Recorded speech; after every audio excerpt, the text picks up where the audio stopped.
Bonjour, bonsoir à tous, chers auditeurs, auditrices de la radio Trois Anges.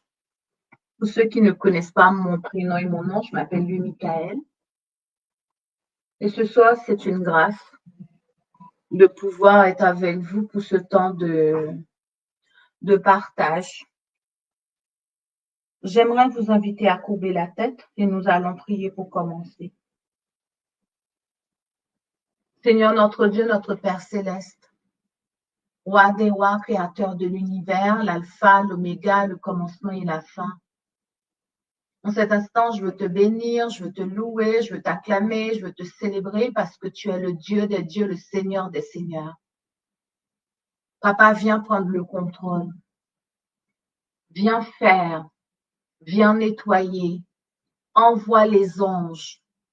Viens parce que j'ai besoin de toi et ton peuple a besoin de toi. Seigneur Jésus, viens parce que tu nous as promis quand nous passons par la vallée de Baca, tu dresses une table devant nos adversaires. Il y en a qui passent par la vallée de Baca. Il y en a qui passent par le découragement, la tristesse, la dépression, la maladie, les querelles, les peurs, les craintes. Tu nous as promis, papa, que tu vas dresser une table pour nous.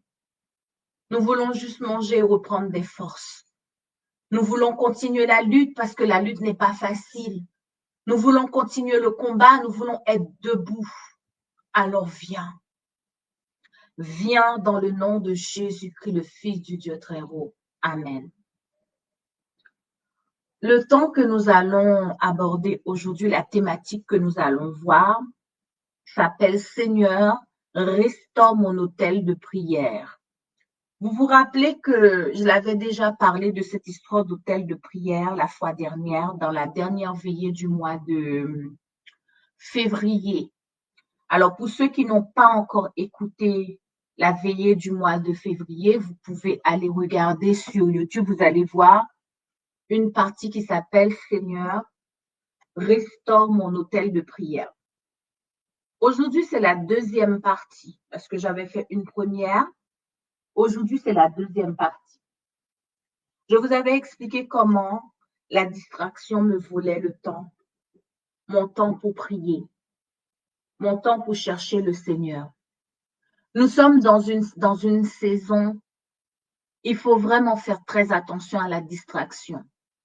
La distraction peut s'appeler Facebook, la distraction peut s'appeler Internet, la distraction peut s'appeler une amie, un ami. La distraction peut être aussi, même l'œuvre de Dieu peut être une distraction. Hein? Satan peut te faire travailler pour Dieu alors que Dieu ne t'a rien demandé. Satan peut te faire croire que tu es en train d'évangéliser alors que ce n'est pas ta place. Satan peut même te faire croire que tu travailles pour Dieu alors que Dieu ne t'a jamais appelé. C'est de la distraction. Peut-être qu'il y en a qui vont peut-être me poser la question, Michael, qu'est-ce que ça veut dire, la distraction? Alors, la distraction, lorsque je suis partie regarder sur Google, la distraction, c'est manque d'attention habituelle ou momentanée aux choses dont on devrait normalement s'occuper. L'esprit étant absorbé par un autre objet. Je vais encore redire ce que c'est la distraction d'après la définition. La distraction, c'est manque d'attention habituelle ou momentanée aux choses dont on devrait normalement s'occuper, l'esprit étant absorbé par un autre objet. Lorsque je regarde les synonymes de la distraction, je vois comme synonyme, c'est marqué inattention, distrait, détournement, prélèvement. Cette semaine, quelqu'un m'a envoyé une vidéo. Dans la vidéo, et un homme parlait des pièges de l'ennemi, comment l'ennemi fait pour nous détourner de Dieu, comment il essaie de voler le temps de prière, parce qu'il sait que si nous avons une relation avec Dieu, eh ben, c'est difficile pour lui de remporter la victoire sur nous à cause de notre relation avec Dieu. Eh ben, comme il ne veut surtout pas que le chrétien puisse avoir une relation avec Jésus, eh ben, il va travailler durement pour détruire notre relation personnelle avec le Christ. Il existe deux types de chrétiens, un chrétien religieux et un disciple. Un chrétien religieux, c'est un chrétien qui suit les formes. Un chrétien religieux, c'est un chrétien qui a besoin d'un cadre. Si je n'ai pas ce cadre-là, eh ben, je ne suis pas chrétien, je ne suis pas chrétienne. Un chrétien religieux agit dans les formes. Un chrétien religieux, c'est un chrétien qui ne connaît pas Jésus. La Bible nous raconte deux cas, l'histoire d'un père qui a deux fils. Un fils qui dit, Père, moi j'en ai marre, je suis grand, donne-moi la part de mes richesses. Moi je m'en vais, je vais faire ma vie, donne-moi la part de mes richesses.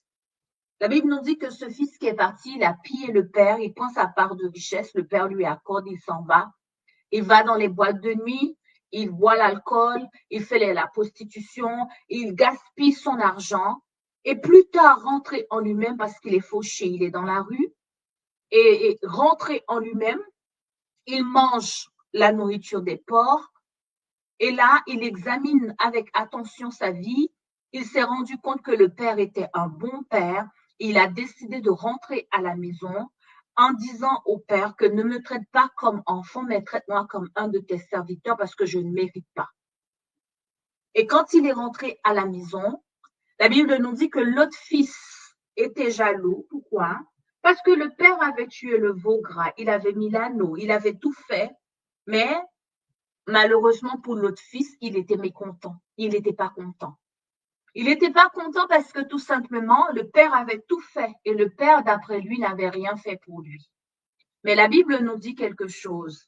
C'est le père qui déclare, il dit, mes fils, depuis le temps que tu es avec moi, tu n'avais rien demandé.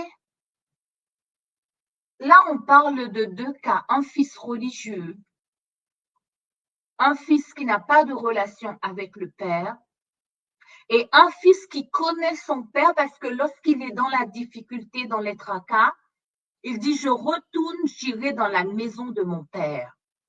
Pour retourner dans la maison de son père, retourner dans la maison de sa mère, c'est qu'on connaît le père. Les deux fils, ils avaient reçu les mêmes éducations, mais il y en a un qui connaissait le père et l'autre qui ne connaissait pas le père. Le rôle de Satan, c'est de nous distraire, de nous empêcher de connaître le Père, de connaître qui est réellement Jésus pour nous. Qu'est-ce que Jésus a fait pour nous? Qu'est-ce qu'il est? Quelle est sa place? Et quelle est en fait ma relation avec Jésus?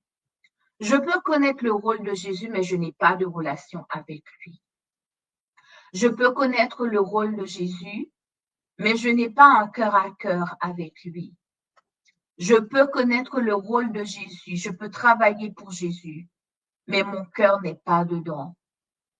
Je peux faire tout pour la gloire de Dieu dans ma tête, mais inconsciemment, la gloire de Dieu n'est pas dedans parce que je cherche autre chose. Je peux donner ma dîme, mais je donne la dîme parce que tout simplement, on me dit de la donner, mais je ne suis pas dans l'amour. Je peux donner juste ma dîme parce qu'en fait, il faut juste remplir les formalités de l'Église. Il faut qu'après, on puisse m'envoyer ma déclaration pour que je puisse bénéficier de la réduction d'impôts. Mais mon cœur n'a jamais été dans l'amour de donner ma dîme pour la gloire de Dieu. Je peux aussi travailler, avoir des postes à l'Église. Parce que si je n'ai pas de poste à l'Église, je suis inutile. Alors que je peux faire autre chose que Dieu peut me demander. Aujourd'hui, nous avons besoin d'être restaurés. L'autel de prière doit être restauré. Notre autel de prière doit être restauré par une relation personnelle avec Dieu. Une relation où il n'y a pas de distraction. Ou une relation où on ne devrait pas s'occuper des choses que Dieu nous a pas demandé de faire, mais plutôt d'aller vers le Christ et de lui demander, Seigneur, qu'est-ce que tu veux que je fasse pour toi? Quelle est la décision? Qu'est-ce que tu veux comment je peux contribuer pour l'avancement de ton royaume? L'objectif de Satan, c'est de nous pousser à la distraction. Et la distraction aujourd'hui est partout. On peut être dans un temps d'intimité où on prie, on loue, on parle à Dieu. Et puis pendant qu'on est en train de louer, et c'est à ce moment-là, une amie ou un ami nous appelle. Et on est obligé de se déconnecter du temps pour dire, Seigneur, attends, je reviens. Seigneur, attends-moi, hein, attends-moi une minute. Je reviens parce que quelqu'un m'appelle et puis je retourne vers le Seigneur. Je retourne vers le Seigneur. La dernière fois que j'ai raconté mon témoignage, je me suis fait piéger sur YouTube. Je me suis fait piéger sur Facebook. Je me suis fait piéger en allant juste en disant je vais juste écouter quelque chose pour me distraire parce que je suis trop stressée, je suis fatiguée, je suis. Et dans ma tête, je me dis je vais faire 5, 10, 15 minutes et là je suis à 1 heure, 2 heures, 3 heures devant mon écran. Je regarde que des choses nulles, des choses qui ne vont même pas me rapporter quelque chose spirituellement, psychologiquement, émotionnellement dans ma vie et je me retrouve à regarder que des bêtises. Satan peut nous piéger aussi par le travail. Il nous oblige en fait, pas il nous oblige parce que comme on a peu, on n'a pas beaucoup d'argent et on aimerait satisfaire la famille, on aimerait satisfaire nos caprices, on aimerait acheter la belle voiture, c'est normal parce que nous sommes sur terre. Nous avons besoin d'argent et comme nous avons besoin d'argent, le manque fait en sorte que nous allons travailler 10 heures, 12 heures par jour. Alors, pour ceux qui sont en métropole ou ceux qui sont dans d'autres pays, la France, quand on dit travailler, c'est travailler. On ne va pas nous payer là, on s'assoit et puis c'est tout. Mais c'est vraiment, on travaille sans relâche, sans le temps d'avoir 1 minute pour souffler, 1 minute pour respirer parce qu'on va travailler. Et là, Satan va nous pousser à travailler pendant 12 heures, 14 heures, 10 heures. Et lorsqu'on rentre chez nous, on est tellement fatigué, tellement crevé, d'après l'expression française, excusez-moi pour cette expression. Et quand on rentre chez nous, on n'a plus de temps pour passer avec la famille, plus de temps pour les enfants, plus de temps pour sa femme, plus de temps pour et son mari, plus de temps parce qu'on est tellement épuisé, tellement fatigué qu'on a juste envie d'aller se coucher, juste envie de dormir. Satan aussi peut nous voler par les études aussi pour ceux qui font des études. En nous faisant croire, tout se passe au niveau de la pensée. En nous faisant croire de passer 5 heures, 6 heures, 7 heures, 10 heures, 12 heures, 13 heures. Et puis nous n'avons pas de relation avec le Christ. Maintenant, quelqu'un peut me poser la question, comment je peux avoir une relation avec Jésus?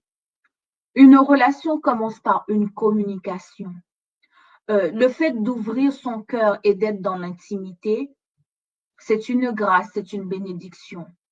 La relation, c'est une relation où on ouvre son cœur, on est dans l'intimité et on parle de ses problématiques à Dieu en lui expliquant la faiblesse, notre faiblesse, en lui expliquant ce que nous ne pouvons pas dire aux gens, en lui demandant conseil, en lui disant, Seigneur, je ne t'entends pas, je ne t'écoute pas, même en disant à Dieu que nous sommes rebelles et que c'est compliqué, c'est difficile.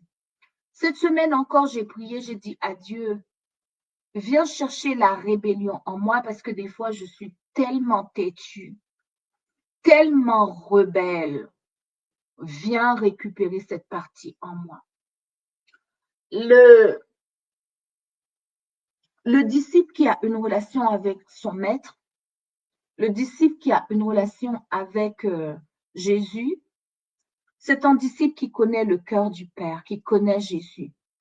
Et Jésus le dit aussi, s'il devient notre ami, parce que ce que Jésus cherche aujourd'hui, c'est une relation d'amitié. Il ne cherche pas des chrétiens qui vont aller à l'église. Pour aller, en tout cas, aller à l'église, c'est bien, mais il cherche aussi quelqu'un pour rentrer dans l'intimité avec lui. Remarquez bien que le sanctuaire, pour ceux qui ont l'habitude d'étudier le sanctuaire a trois parties. Il y a le parvis, là, il y a le lieu saint et le lieu très saint. Beaucoup de chrétiens restent dans le parvis, mais ils ne rentrent pas dans le lieu saint. Beaucoup de chrétiens aussi restent dans le lieu saint et ils ne vont pas dans le lieu très saint. Le lieu très saint, c'est le lieu d'intimité avec le Christ. Dans l'ancienne alliance, personne n'avait le droit de rentrer dans le lieu très saint. C'était juste le sacrificateur qui pouvait rentrer une fois par an, parce que dans le lieu très saint, il y avait la présence de Dieu. Et comme le sang de Jésus-Christ n'avait pas encore été coulé, tout ce qui était en lien avec le voile n'avait pas encore été déchiré. Donc, ce lieu était interdit. C'était interdit pour rentrer dedans. C'était pas possible, c'était une fois par an qu'on pouvait rentrer. Mais quand Jésus est venu, Jésus nous a donné la libération. Il a coupé le voile. Il a déchiré cette partie. Et aujourd'hui, nous avons un libre accès de pouvoir rentrer dans le lieu d'intimité. C'est dans le lieu d'intimité que beaucoup de choses se règlent. C'est dans le lieu d'intimité que le Christ, il donne son amour. C'est dans le lieu d'intimité où on va entendre le cœur du Père. C'est dans le lieu d'intimité où Dieu va révéler ses secrets. Dieu va révéler ses secrets à ceux qui ont l'habitude de lui révéler leurs secrets. Si toi, tu n'as pas l'habitude de révéler ton secret à Dieu, ça peut être difficile pour Dieu de te révéler son secret à lui. C'est les principes, ça fait partie des principes de la relation sociale, amicale. Si toi, tu gardes tout dans ton cœur et que tu ne révèles rien à ton mari, tu ne révèles rien à ta femme, mais comment tu veux que ta femme ou ton mari puisse avoir une relation d'intimité avec toi? C'est de la même manière que Dieu veut aussi avoir une relation d'intimité. Et cette relation d'intimité, ça passe par un temps, un cœur à cœur.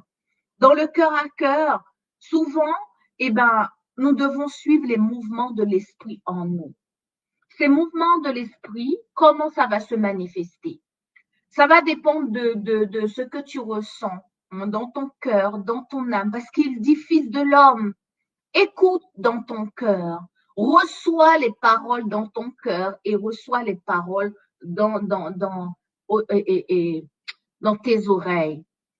Souvent, le chrétien religieux, je parle encore parce que moi, je suis encore dans cette partie de chrétienne religieuse et je veux sortir de cette partie-là parce que je veux avoir une relation avec le Christ.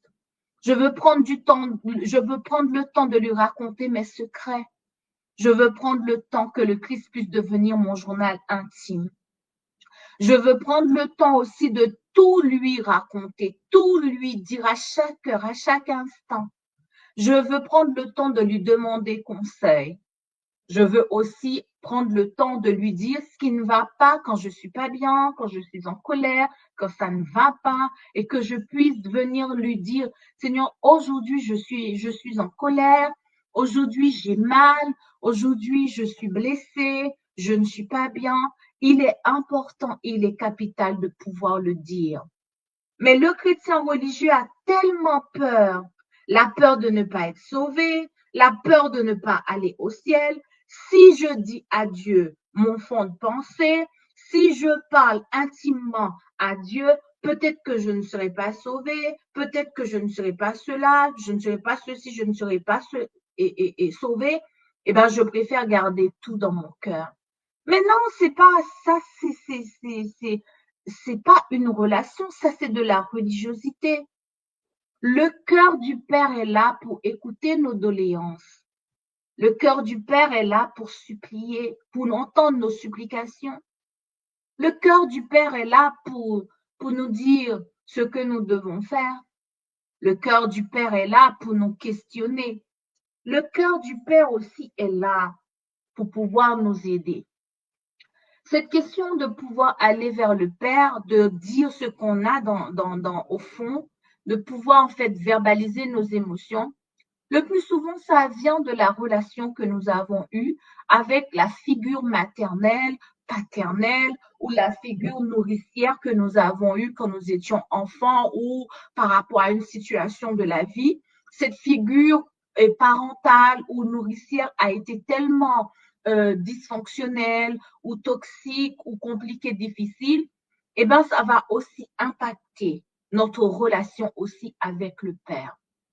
Un enfant qui n'a pas été écouté, quelqu'un qui n'a pas été soutenu, quelqu'un qui n'a pas été écouté, quelqu'un qui n'a pas été conseillé, quelqu'un qui n'a pas eu un regard d'attention quand cette personne était enfant ou quand les difficultés pendant les moments difficiles de la vie, cette personne était seule, cette personne aura beaucoup de difficultés à avoir une relation personnelle avec le Christ. Pourquoi? Parce que le cœur orphelin n'a pas rencontré le cœur du Père. Aujourd'hui, il y a tellement d'enfants orphelins, il y a tellement de maris orphelins, de mères orphelines, ou de cœur d'enfant qui est orphelin, qui n'a jamais rencontré le Père. Lorsqu'on a un cœur orphelin et que le cœur orphelin n'a pas été guéri par Jésus, eh bien, ce cœur orphelin va développer beaucoup de maladies, beaucoup de problèmes d'insécurité émotionnelle, beaucoup de perfectionnisme, beaucoup d'activisme, beaucoup de rejet, beaucoup d'abandon, beaucoup d'injustice, d'humiliation. Alors que le cœur du Père, lorsque nous avons le cœur du Père, le cœur de Jésus, eh ben, l'activisme, le perfectionnisme, les insécurités, les peurs, les craintes, eh ben, Jésus, il les prend, il nettoie ce cœur et il nous donne la paix dans le cœur. Avant de continuer, j'ai beaucoup parlé. J'aimerais vous accorder une petite minute, 2 minutes et de dire à Dieu, Seigneur, restaure mon autel de prière. Parce que l'autel de prière a besoin d'être restauré.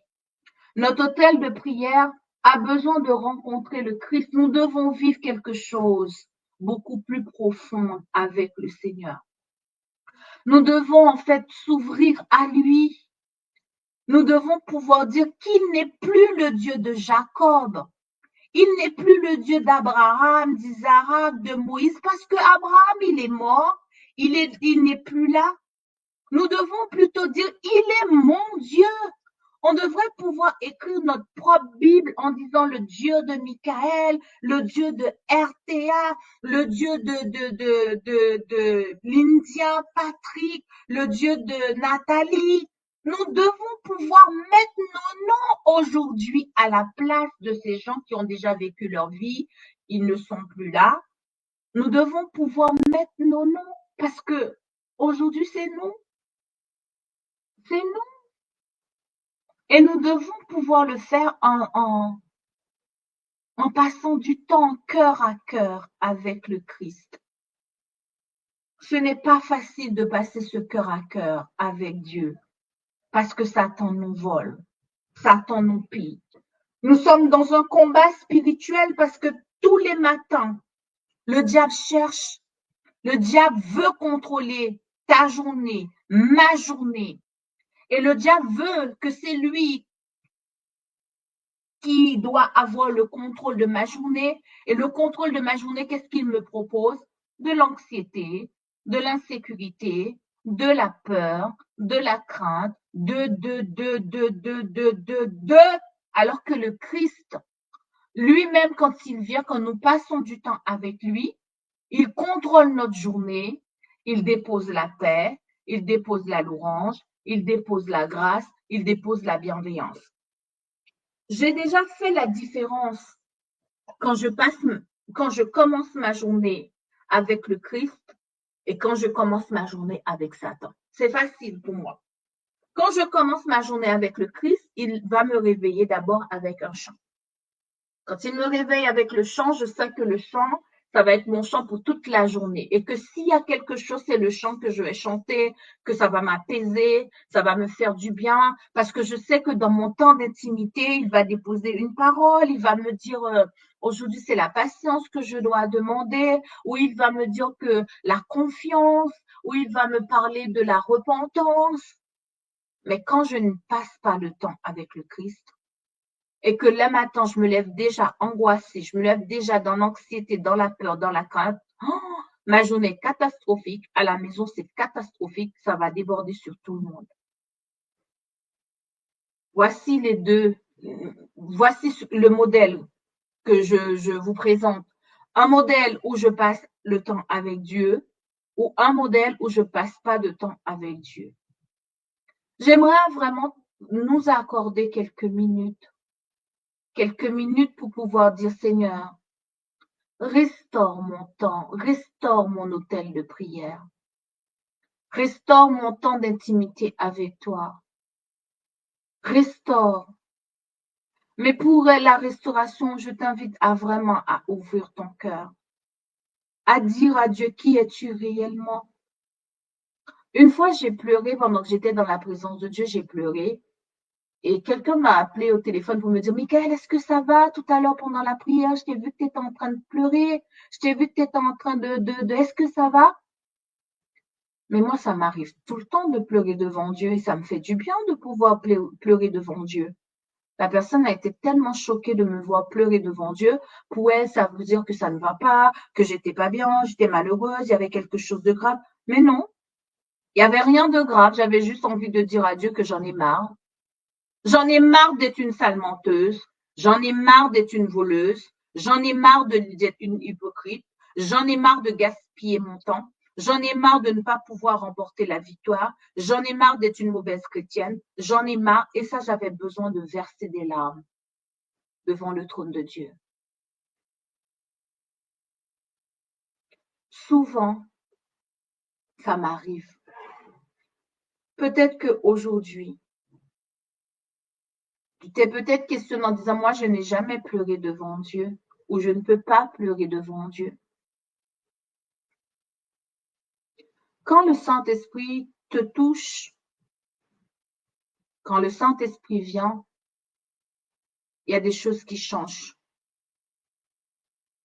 J'aimerais vraiment te t'accorder ces 2 ou 3 minutes et d'ouvrir ton cœur à Dieu, de lui dire qu'est-ce que tu as dans le cœur.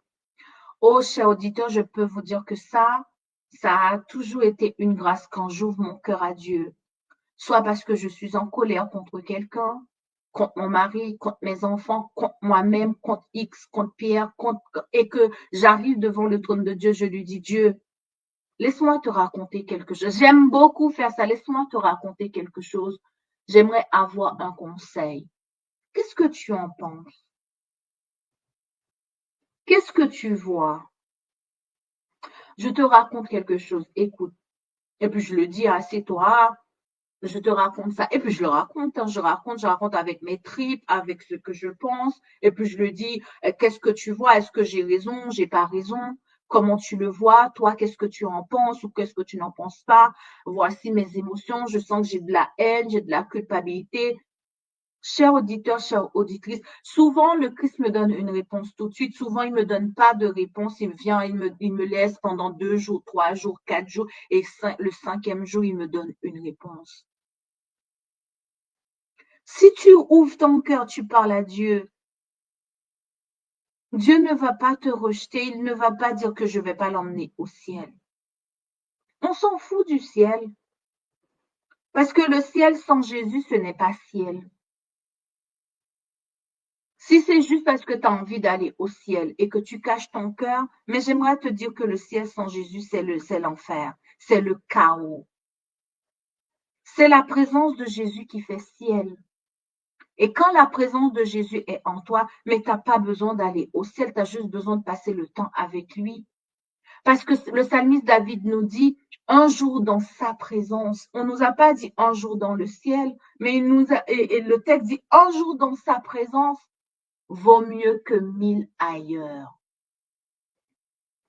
Un seul jour dans la présence de Dieu vaut mieux que 1000 ailleurs. Un seul jour dans la présence de Dieu vaut mieux que 1000 ailleurs. Quand la présence de Dieu est là, Dieu ne va pas te gronder pour dire que ma fille, je te rejette parce que tu es en colère. Ça m'arrive d'être en colère et j'entends à la louange, ma tête chante, ma tête est dans la louange, la louange, la louange, la louange, la louange, la louange. Tout de suite, je capte un peu, je dis, wow, mon Dieu me veut, malgré que je suis dans la louange, malgré que je suis en colère, le Saint-Esprit en moi, ça chante, ça loue, ça chante, et je rentre dans l'atmosphère, je loue, je loue, je loue, et puis après, je dis, Dieu, tu vois, je me sens en colère, enlève cette colère. Ou tu vois, j'ai peur, viens enlever la peur. Je me rappelle quand Covid est arrivé, quand on m'a raconté cette histoire de Covid, j'ai tremblé. Hey, j'ai eu peur. Covid me faisait peur. Et puis, un soir, j'ai dit, moi, il faut que je règle cette histoire-là. Je vais rentrer dans la présence de Dieu. Je vais lui dire ce que je ressens. J'ai dit à Dieu, Seigneur, j'ai peur de Covid. Tu te rends compte? Les gens sont en train de mourir. Seigneur, j'ai peur que je viens. Je crie, Seigneur Jésus, j'ai peur. Viens chercher cette peur. Viens chercher. J'ai fait ça pendant 3 jours. Pendant 3 jours, je lui ai dit. J'ai dit, Seigneur, tu as dit que tu vas me donner la paix. Et tu as dit que ce n'est pas une paix comme le monde donne.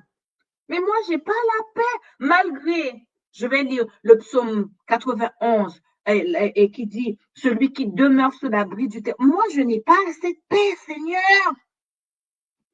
Viens me donner la paix. Et j'ai fait ça pendant 3 jours. J'ai pleuré. Presque pendant les 3 jours, j'ai pleuré. Et puis le 3e jour, j'ai senti une paix qui est descendue dans mon cœur. La paix est descendue, mais elle n'est pas restée longtemps. Quelques jours après, la paix a été volée. Je suis encore retournée vers le Seigneur en disant, Seigneur, tu m'avais donné la paix, mais la paix a été volée. Je ne sais pas pourquoi, mais il va me dire pourquoi. Il m'a dit, c'est le WhatsApp. C'est le WhatsApp de la radio Toisange qui t'a volé la paix. Sur le WhatsApp, ce que je faisais, quand Dieu m'a donné la paix, je vais regarder les messages. Et je tombe sur ceux qui envoient Covid a tué, Covid a ceci, Covid a cela. Et ça me faisait peur. Et le Saint-Esprit m'a dit, non, si tu veux garder la paix, ne va pas retourner, ne va pas regarder. Protège-toi, protège la paix que je t'ai donnée. Comment? Eh bien, il faut faire les efforts de ne pas retourner. Et j'ai commencé à prier, je ne veux pas. Maintenant, j'avais prié pendant 3 jours pour avoir la paix. Maintenant, je prie pour que je puisse sortir du groupe WhatsApp de la radio. J'ai prié pendant 2 jours, 3 jours, 4 jours, 5 jours, j'ai reçu de l'énergie, j'ai reçu de la force. Et pendant Covid, je ne suis pas allée regarder les trucs, le WhatsApp de la radio. Hein. J'ai dit, s'il y a quelqu'un qui a besoin de moi, la personne va m'envoyer un message directement, mais je n'ai pas regardé le WhatsApp. Parce que je sais que c'était ma faiblesse. Mais tout ça, c'est parce que j'ai dit à Dieu ce que j'avais dans le cœur. Et je lui ai demandé de venir enlever. Je vais vous accorder les 2 minutes que j'avais déclarées, ou même 3. Pendant les 2 ou les 3 minutes, il y aura une pause musicale. Mais je t'en supplie, ouvre ton cœur à Dieu. Je t'en supplie, ouvre ton cœur, parle-lui. C'est plus la peine, on n'est plus dans cette saison de répéter les mêmes prières des autres. Fais ta propre prière à toi. Même si tu ne sais pas prier, c'est pas ça le plus important. Dieu a envie d'entendre ton cœur, les battements de ton cœur, les battements du cœur du Fils, les battements du cœur de sa fille qui est là dans sa présence et qui dit, Père, je ne sais même pas quoi te dire, par quoi commencer. Dis à Dieu ce que tu ne peux pas dire aux autres. Dis à Jésus ce que tu ne peux pas dire. Parle-lui. Arrête d'inventer des trucs. Arrête de répéter des prières toutes faites. Ouvre ton cœur et parle directement comme si en fait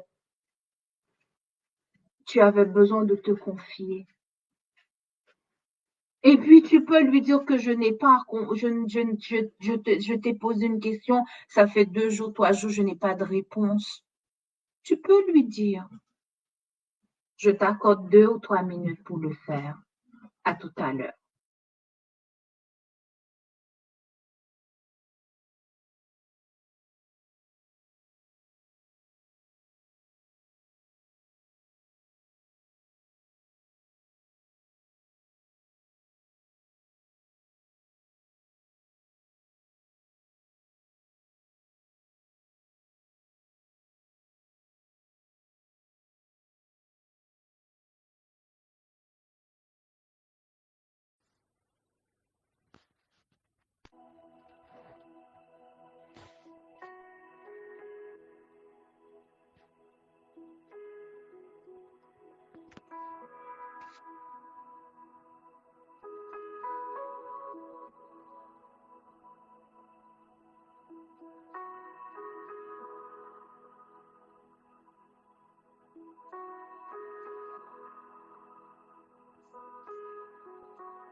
Seigneur, restaure mon hôtel de prière.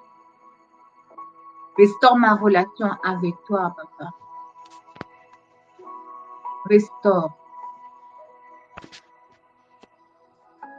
Restaure ma relation.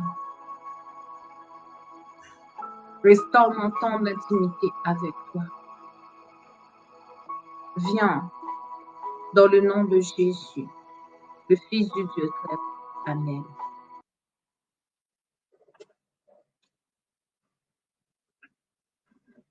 Ce soir, le Père appelle. Il appelle ses enfants pour être adoptés. Adoptés par le Père pour devenir adultes. Lorsqu'on souffre de manque affectif, ou on a souffert en fait du manque affectif,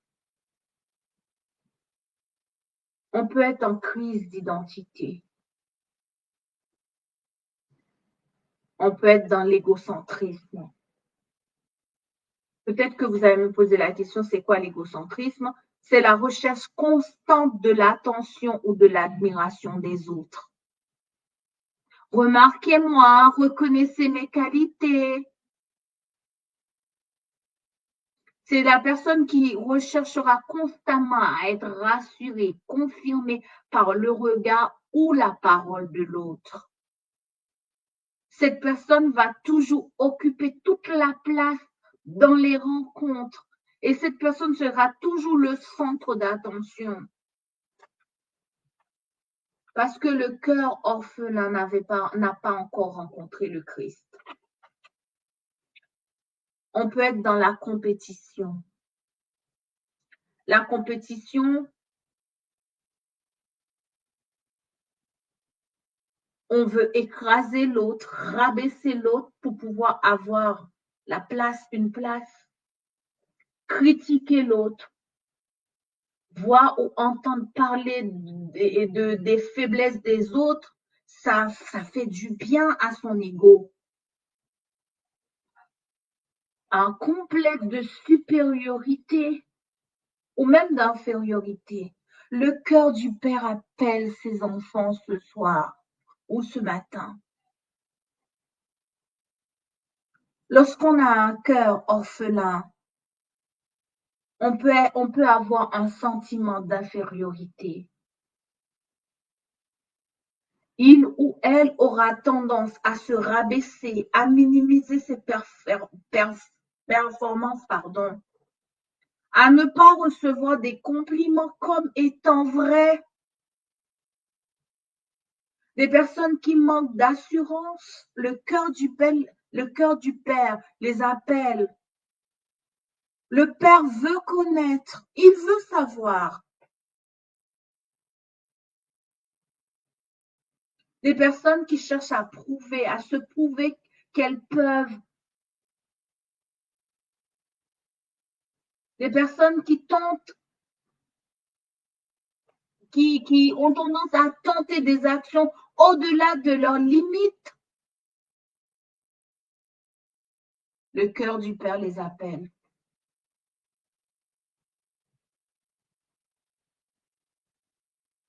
Les personnes qui sont en difficulté, qu'il faut toujours que les autres puissent avoir pitié d'eux.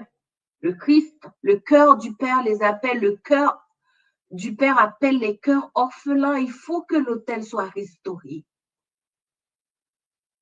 Et pour que la restauration de l'autel puisse être en état, le cœur du Père appelle les cœurs orphelins. Les personnes qui sont dans la dépendance affective, le cœur du Père les appelle aujourd'hui. L'adulte qui cherche à combler constamment son manque affectif par de multiples façons, soit par des animaux, soit par des achats excessifs, la drogue, la cigarette, les boissons. Le cœur du Père appelle ses enfants. Souvent, c'est le réfrigérateur qui devient un lieu de refuge. Le cœur du Père appelle. il appelle ses enfants. Le cœur du Père appelle quelqu'un aussi qui a une sexualité déplacée. Dans cette sexualité déplacée, on peut tout mettre dedans. Par exemple, la pornographie, la fornication, la masturbation, l'homosexualité. Le cœur du Père appelle ses enfants.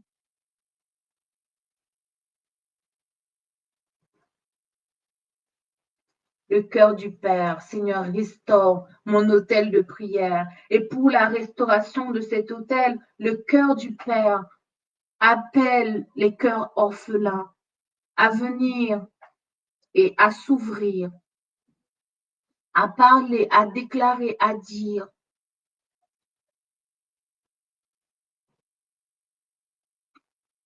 Les personnes qui aiment beaucoup manipuler les autres. Je vais tout faire ce que tu voudras pour que tu m'aimes. Le cœur du Père les appelle aussi.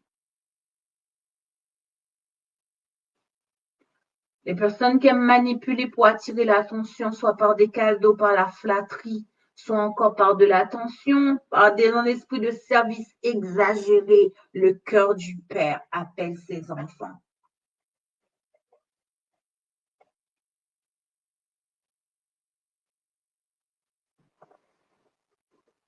Au commencement de la création, Dieu avait un seul but, celui de partager son amour avec ses créatures.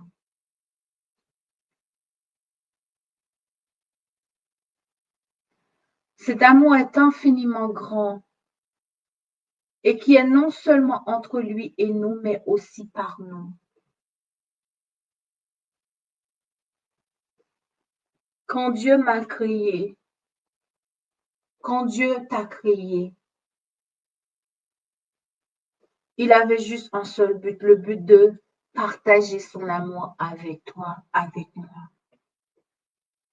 Il avait envie de dévoiler son cœur,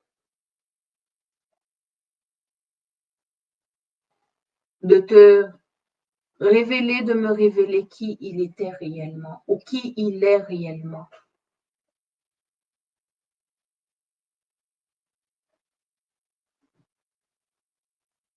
Qu'est-ce qu'il représente? Qu'est-ce qu'il est? C'est pour ça que le Père nous a créés. Seigneur, restaure mon autel de prière. Et cet autel de prière sera restauré quand des hommes et des femmes seront des personnes vraies. Il y a des gens qui ont tellement vécu des choses, des souffrances, des traumas, des chocs émotionnels. Ces personnes n'ont plus d'émotions. Quand on leur pose la question, qu'est-ce que tu ressens? Est-ce que ça te fait mal ou pas? Ah non, non, non, moi je non, non, non, non, non, non, moi je suis bien. Ce sont des personnes qui ont été coupées de leurs émotions, qui ne savent même plus s'ils ont mal, s'ils ont pas mal, tellement elles ont vécu des souffrances, des traumas. Et pour pouvoir se protéger, elles ont coupé leurs émotions.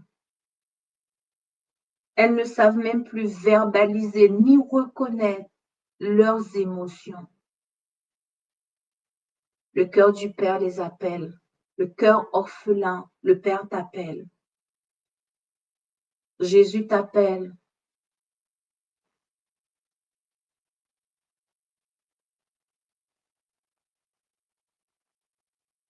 Le cœur du Père appelle ses enfants.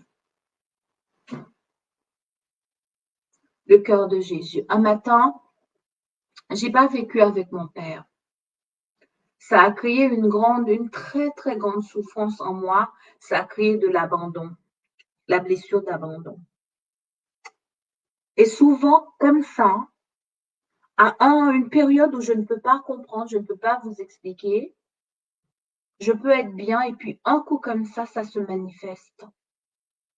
Ça se manifeste par un besoin d'être dans les bras, un besoin d'être soutenu, un besoin d'être écouté et un besoin d'être entendu, un besoin qu'on puisse me prendre dans les bras, un besoin qu'on puisse me dire je suis là. Et souvent, je me fais piéger, voler par l'ennemi.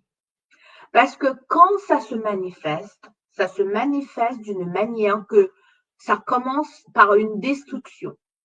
La destruction, on ne m'aime pas, je ne vaux rien, je ne suis rien, gna, gna, gna, gna, gna. Ça commence par ça. Et ça a été des années, des années, des années, des années de ma vie où je n'arrivais pas à mettre un mot sur cette blessure d'abandon. Je me rappelle quand j'avais 15 ans, je lisais beaucoup les romans. Pourquoi? Parce que ça m'apaisait beaucoup, beaucoup, beaucoup, beaucoup. Parce que dans ma tête, j'attendais un prince charmant. Le prince charmant qui va venir, qui va tout combler en moi. J'attendais ce prince charmant. On me disait de ne pas lire les romans. Les romans n'étaient pas bien. Dès que j'avais de l'argent, j'investissais dans ça parce que ça me parlait. Mais je ne comprenais pas pourquoi. Après, j'ai quitté les romans, c'était les amis. Les amis avaient une grande place dans ma vie. Et quand un ami ou une amie était en colère contre moi, était fâché avec moi, c'était le drame parce que je me sentais perdue, abandonnée. Je n'avais personne à qui parler et ça, c'était destructeur pour moi. Donc, je faisais tout et tout et tout et tout pour ne pas être rejetée, pour qu'on ne me laisse pas à côté, pour que, au cas où, pourquoi? Parce que j'avais là une grande blessure d'abandon chez moi. Quand j'ai rencontré mon mari, j'ai toujours cru que c'est lui qui va régler le problème. Je chantais ce chant. Un jour, mon prince charmant viendra. Il viendra, il viendra, il viendra, il viendra, il viendra, il viendra, il viendra. Après 2 années de mariage, 3 années de mariage, j'ai commencé à détester mon mari. Parce que quand j'étais dans les crises, il n'y avait personne. Jusqu'à ce qu'un jour, je vais dire, bon, mais mes enfants vont combler. Mes enfants vont combler cette partie-là. Quand j'ai eu mes enfants, quand j'étais dans ma crise, il n'y avait plus personne. Et j'ai commencé à détester mes propres enfants. Après, je disais, bon, peut-être c'est ma copine. Quand je vais être dans des crises, je vais l'appeler. Quand je passais par les crises, j'appelle mes amis. Ah, je ne suis pas disponible. Je t'appelle, d'accord? OK, à tout à l'heure. À tout à l'heure, ça menait 2 jours, 3 jours, 4 jours, 5 jours. Après, je changeais de copine parce que je me disais, celle-là, oh, elle est une profiteuse. Celle-là, c'est quand tout va bien. Celle-là, c'est quand ceci, c'est quand cela. Jusqu'à ce qu'un jour, je vais raconter mon problème à Dieu. Que je vais tout lui dévoiler pour lui dire. Je vais me plaindre par rapport à mes enfants, je vais me plaindre par rapport à mon mari, je vais me plaindre par rapport à mes amis, je vais me plaindre, je vais me plaindre, je vais me plaindre. Et puis un jour, le Père me dit, c'est l'abandon chez toi. Mais oh, qu'est-ce que c'est que l'abandon chez moi? Ça, je ne connais pas cette histoire d'abandon. C'est quoi l'abandon? Il va me dire, tu n'as pas vécu de père. Tu n'as pas vécu avec ton père. Et ça crée une grande souffrance. Et tu crois que c'est les gens qui vont régler ce problème chez toi. Je suis ton père. Je suis ton père quand tu passes dans cette vallée de Baca. Viens à moi. Pourquoi tu veux aller chercher des amis? Pourquoi tu veux chercher des enfants? Pourquoi tu veux chercher ton mari? Pourquoi tu veux chercher tes copains, tes copines? Appelle-moi, je suis le père. Le père. Ça m'arrive que je vais passer par des moments difficiles et j'entends le Saint-Esprit qui me dit, appelle le Père parce que tu as besoin de l'amour du Père. Tu as besoin de l'amour du Père pour te remplir. Tu as besoin de l'amour du Père pour te combler. Surtout ceux qui n'ont pas vécu avec le Père physique. Je parle à tous ceux qui n'ont pas eu de Père physique. Je parle à tous ceux qui ont eu un père. Le père était là, mais le père n'était pas présent. Je parle à tous ceux qui ont eu une mère physique. La mère, elle était là, mais elle n'était pas présente parce qu'il y a la blessure du père, il y a la blessure de la mère. Dans les blessures, on peut être un bon petit enfant ou on peut être un enfant rebelle. Un bon petit enfant parce qu'on a peur que sa maman chérie et on a peur d'être abandonné. On peut être le petit enfant parfait parce qu'on a la peur d'être abandonné par ses parents. Et on peut être un enfant très, très, très, très, très rebelle parce qu'on a la blessure d'abandon. Un enfant qui a la blessure d'abandon, c'est un enfant rebelle. Un enfant qui a la blessure d'abandon, c'est un enfant qui va se plier en 4, en 10, 20 pour satisfaire les parents. Et qui n'a pas de mots propres, qui ne peut jamais dire non, qui ne peut jamais regarder de dire je ne veux pas, je ne suis pas d'accord. Le cœur du Père appelle ses enfants pour une restauration de l'autel de la prière. Quand le cœur orphelin rencontre son papa d'amour, il y a beaucoup de choses qui s'en vont. Seigneur, restaure mon autel. Restaure mon autel pour que je puisse en fait ne rien te cacher. Restaure mon autel pour que je puisse te dévoiler qui je suis réellement. Restaure mon autel pour que je puisse t'avouer des choses que je ne peux pas avouer. Restaure mon autel pour que je puisse t'expliquer que je n'ai plus d'émotions.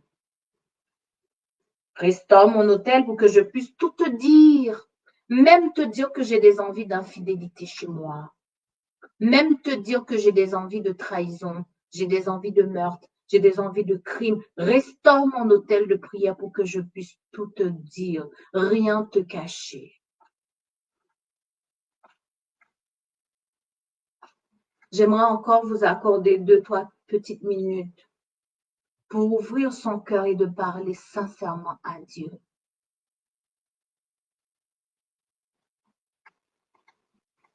Seigneur, ça fait 10 mois, ça fait 11 mois que je t'ai déjà expliqué mon histoire, ma problématique avec la drogue et que je n'ai pas reçu de réponse. Qu'est-ce que tu veux me dire?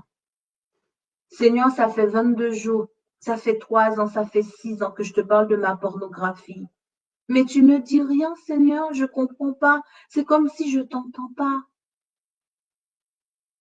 Seigneur, ça fait 6 ans, 7 ans que je suis encore dans la salle d'attente. Je veux t'ouvrir mon cœur. Ouvre ton cœur, dis à Dieu. Deuxième prière.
Amen. J'aimerais vous demander, j'aimerais vous poser cette question. Comment vous vous sentez après cette prière? Pour ceux qui sont en direct sur la chaîne YouTube, peut-être ceux qui sont connectés sur la radio, ça va être plus difficile, plus compliqué de pouvoir me dire, mais ceux qui sont connectés, qui sont sur la chaîne YouTube, comment vous vous sentez après cette prière et que vous avez pris le temps de dévoiler à Dieu qui vous êtes réellement? Vous avez pris le temps de venir devant le trône, d'expliquer sa faiblesse, de parler à cœur ouvert. Comment vous vous sentez? Souvent, dans les accompagnements que je fais, il y en a qui disent que je me sens bien. Il y en a qui disent que je me sens angoissée. Il y en a qui disent que je me sens tourmentée. Qu'est-ce que vous ressentez maintenant? Pour ceux qui le veulent, vous pouvez l'écrire sur le chat.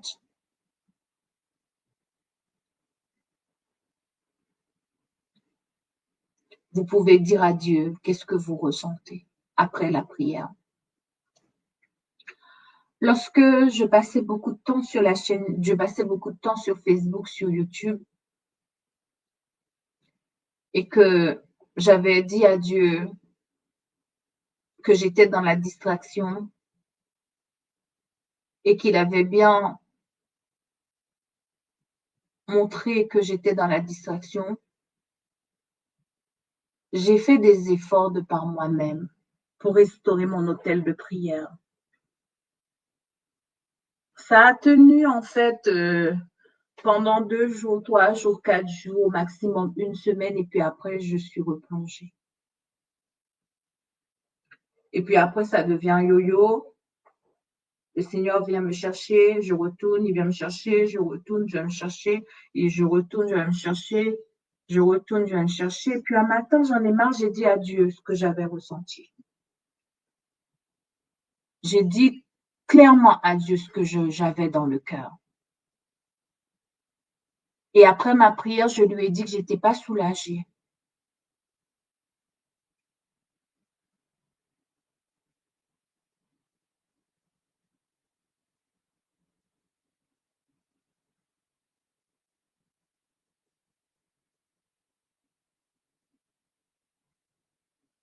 Et quand je l'avais dit à Dieu, une pensée est venue dans ma tête. Alors merci à tous ceux qui m'ont envoyé des messages pour me dire je me sens légère. Il y a Aline qui dit je me sens légère. Nathalie qui dit j'ai mal à la tête. Didier malheureusement qui n'est pas avec nous parce qu'il est dans son temps d'intercession, il veut qu'on prie pour lui mais il n'a pas entendu la question. Didier, est-ce que tu as ouvert le cœur? Comment tu as prié? Après ta prière, comment tu te sens? Tu peux ouvrir le cœur, ton cœur, et de dire à Dieu, je suis en conflit avec ma mère, viens à mon secours. Tu peux aussi ouvrir le cœur et de dire à Dieu, j'ai besoin de rencontrer mon épouse. Viens, ouvre les portes du travail, viens. C'est un cœur à cœur. Nathalie, on va prier pour toi tout à l'heure. C'est important de pouvoir dire ce que je ressens parce que ça me permet de prier pour vous et de dire à Dieu que Nathalie, elle a mal à la tête. Aline, elle a dit que je me sens légère. Didier qui dit je me sens bien. Ben, ce matin, quand j'avais fini de raconter toute ma vie à Dieu, je me sentais pas bien. Je me sentais pas bien du tout. J'avais besoin de comprendre et j'avais besoin de trouver une solution. Et je lui ai dit que j'avais besoin de trouver une solution. Je lui ai dit que malgré ma prière, je me sentais pas bien. J'avais besoin d'un réma. Qu'est-ce que ça veut dire un réma? Un réma, c'est une parole de connaissance. Un réma, c'est une parole que, après la prière, que Dieu peut te donner. C'est une parole qu'on appelle une révélation. Un réma, c'est une révélation. Une révélation pendant que tu es en train de prier et que tout de suite là, tu as une pensée qui est venue. Un jour, je le ferai avec vous, cette partie-là. Ça s'appelle la prière d'écoute. La prière d'écoute, c'est pas que prier, mais d'écouter aussi ce que Dieu va dire. Quand nous sommes à l'écoute, quand nous pratiquons la prière d'écoute, eh ben, après la prière, il faut commencer à comprendre qu'est-ce qui se passe en moi. J'ai mal, j'ai la tête lourde, j'ai envie de vomir, j'ai envie de cracher. Qu'est-ce qui s'est passé? J'ai un texte qui est monté dans la tête.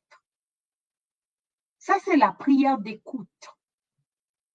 La prière d'écoute, je n'aurai pas le temps de l'aborder aujourd'hui, mais je vais le faire un autre jour. C'est une prière où on est à l'écoute de ses oreilles, on est à l'écoute de ses émotions, on est à l'écoute de son cœur. Parce que c'est à travers son cœur, c'est à travers ses émotions, c'est à travers ses oreilles que Dieu va parler.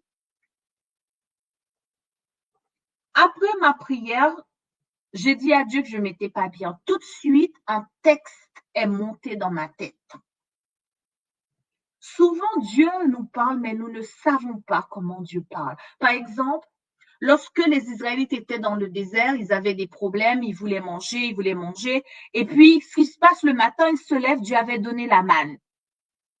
Les gens voyaient qu'il y avait quelque chose qui était, qui était par terre, mais on ne savait pas que c'était la manne. On ne savait pas que c'était la réponse de Dieu.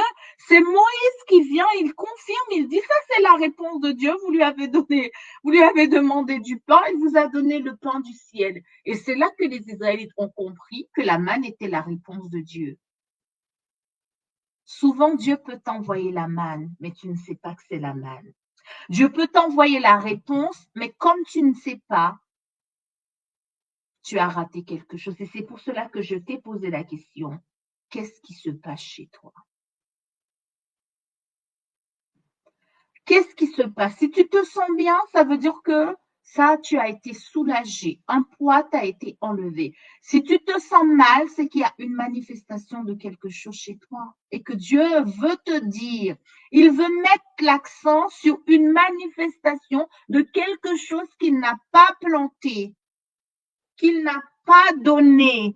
Toute arbre qui ne porte pas de bons fruits sera coupée et jetée au feu. Et c'est pour cela que je t'ai demandé comment ça va. Il faut se reconnecter avec ses oreilles, se reconnecter avec ses émotions, se reconnecter avec sa pensée. Qu'est-ce qui vient dans ta tête? Qu'est-ce qui est venu dans ta tête après la prière? C'est comme ça que j'ai compris, j'ai commencé à être à l'écoute de Dieu, à entendre la voix de Dieu. Un jour après ma prière, que j'ai expliqué à Dieu, que je lui avais dit et que je me sentais encore chargée. Et puis pendant que j'étais à genoux, un texte est monté dans ma tête. J'ai capté tout de suite. J'ai dit, ça c'est la manne de Dieu. Un texte, il se trouve dans Acte 1er. Dans le texte, il disait, en fait, quand je suis allée chercher ma Bible, le texte disait, vous recevrez une puissance. Le Saint-Esprit descendra sur vous et vous serez mes témoins. Ah! Attends, je viens de prier, je viens de dire à Dieu ma faiblesse, je viens de dire tout, je me sens pas bien, je lui dis, et puis le texte qui vient dans ma tête, il dit, vous recevrez une puissance, le Saint-Esprit viendra sur vous et vous serez mes témoins. J'ai capté tout de suite, j'ai compris, il faut que j'appelle le Saint-Esprit. J'ai capté tout de suite, j'ai compris que pour remporter la victoire sur Facebook, sur WhatsApp, j'avais besoin de l'aide du Saint-Esprit. Mais vous recevrez une puissance, le Saint-Esprit viendra sur vous et vous serez capable. Je vais le lire dans une autre version, la version de Parole vivante. Il dit, mais bientôt le Saint-Esprit descendra sur vous et vous revêtira de force pour vous rendre capable d'être mes témoins à Jérusalem, à travers toute la Judée, la Samarie et jusqu'au bout du monde. Mais j'ai compris ce que Dieu voulait me dire. Il m'a dit, tu ne peux pas remporter la victoire sur la distraction. Il te faut le Saint-Esprit. Réclame le Saint-Esprit. Et j'ai commencé à déclarer, Saint-Esprit, viens. Viens, je reçois le Saint-Esprit. Je reçois. Viens, Saint-Esprit. Viens livrer la bataille. Viens prendre. Chers auditeurs, auditrices, ma vie a basculé d'un côté à l'autre. Le matin où j'ai réclamé le Saint-Esprit dans cette bataille de distraction avec Facebook et WhatsApp, YouTube, je me suis connectée sur mon téléphone pour aller sur YouTube. Et puis, dans ma pensée, me dit, ne regarde pas ça, ça c'est de la distraction. Ah bon? J'ai dit, ok, je ne regarde pas. Ne regarde pas ça, après c'est de la distraction. J'ai passé toute la journée à dire, ne regarde pas. Au final, YouTube ne m'avait pas intéressé. Vous recevrez une puissance, cœur orphelin. Voici la parole que le Père envoie. Vous recevrez une puissance, le Saint-Esprit survenant sur vous et vous serez capable de remporter la victoire. Capable de remporter la victoire. Capable. Alors, pourquoi ne pas réclamer le Saint-Esprit? J'ai acheté des livres sur l'effusion du Saint-Esprit. Préparation pour la crise finale. Préparation pour l'effusion du Saint-Esprit. Préparation de l'appui de l'arrière-saison. Oh! Jusqu'à ce que je me suis rendu compte. Mais quelle est la bêtise de la préparation de l'appui de l'arrière-saison? Alors que le Saint-Esprit, je dois me préparer pour recevoir l'appui de l'arrière-saison. Quelle est la bêtise? Il suffit que juste je réclame Saint-Esprit, remplis-moi. Quelle préparation je vais faire pour recevoir le Saint-Esprit à part que de me mettre à genoux, de supplier Dieu? Accorde-moi le Saint-Esprit, donne le Saint-Esprit à celui qui réclame. Donne-moi le Saint-Esprit, Père. Et Père, le Père donne. Quelle préparation je vais faire alors que c'est les œuvres? Les œuvres de la chair. C'est Dieu qui dit restez groupés et d'attendre ce que le Père a promis. Restez groupés, ça veut dire reste dans la prière. Mais c'est ça la préparation. Moi, je m'avais mis dans la tête qu'est-ce que je devais faire pour me préparer. La préparation, c'est juste à genoux en prière, je reçois. Alors, les cœurs orphelins, tous ceux qui ont besoin que leur hôtel soit restauré, recevez le Saint-Esprit. Seigneur, je reçois le Saint-Esprit aujourd'hui. Nathalie, je reçois le Saint-Esprit. Toi qui as mal après la prière, tu ne te sens pas bien. Déclare, je reçois. Je ne te demande pas de faire des grandes prières, dis seulement. Je reçois. Alléluia. Nathalie qui dit, tu as dit acte 1er, verset 8, j'ai eu une délivrance. Mais merci Jésus, gloire à Jésus. Vous recevrez une puissance, le Saint-Esprit. Recevez.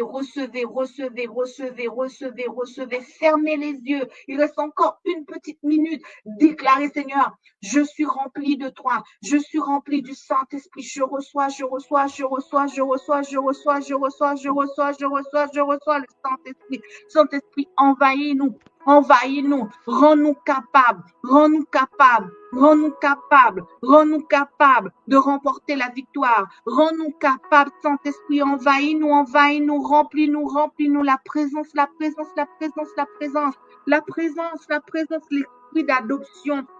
l'esprit d'adoption. Remplis-nous dans la religiosité, remplis-nous dans la pitié de soi, dans la dépendance affective, dans le sentiment d'infériorité, dans la manipulation, dans l'égocentrisme, l'activisme perfectionniste, les comportements inadaptés, le manque affectif. Remplis, donne-nous une bonne estime de nous-mêmes. Remplis-nous, ramène-nous le cœur du Père, parce que nous ne sommes plus des orphelins, des hommes et des femmes orphelins. Remplis-nous, je reçois. Oui, yes, Astrid, Seigneur, je reçois le Saint-Esprit. Vas-y encore, Astrid. Déclare. Je reçois, je reçois. Ne, t'as pas besoin de faire de grandes prières. Déclare comme moi. Je reçois, je reçois, je reçois, je reçois, je reçois, je reçois, je reçois. Saint-Esprit, envahis-moi. Je reçois, je reçois, je reçois, je reçois. La présence, la présence, la présence, ta présence, ta présence, ta présence, ta présence. Dis au Saint-Esprit là où tu as besoin d'aide. Didier, déclare, je reçois, je reçois, je reçois, je reçois, je reçois. Saint-Esprit, je te reçois dans cette faiblesse. Je reçois l'amour du Père, l'amour, le cœur orphelin. Ceux qui n'ont pas eu de père, ceux qui n'ont pas eu de mère, recevez l'amour en disant, Seigneur, je reçois, je reçois, je reçois. Ceux qui sont dans les addictions, dans la dépendance, la pornographie, déclarez, Seigneur, je reçois, je reçois, je reçois. Saint-Esprit, je te reçois, je te reçois, je te reçois. Battez-vous comme ça tous les jours en déclarant, je reçois. Et vous allez voir, des belles choses vont commencer à arriver dans votre vie. Que le Seigneur vous bénisse abondamment. Que le Seigneur restaure vos temps d'intimité avec lui. Qu'il vous donne de quoi manger la manne du ciel. Qu'il vous donne vraiment le repas qui est approprié pour le temps que nous traversons en ce moment. La saison que nous allons passer, nous avons besoin d'une nourriture spéciale pour passer cette saison. Que le Seigneur vous bénisse abondamment.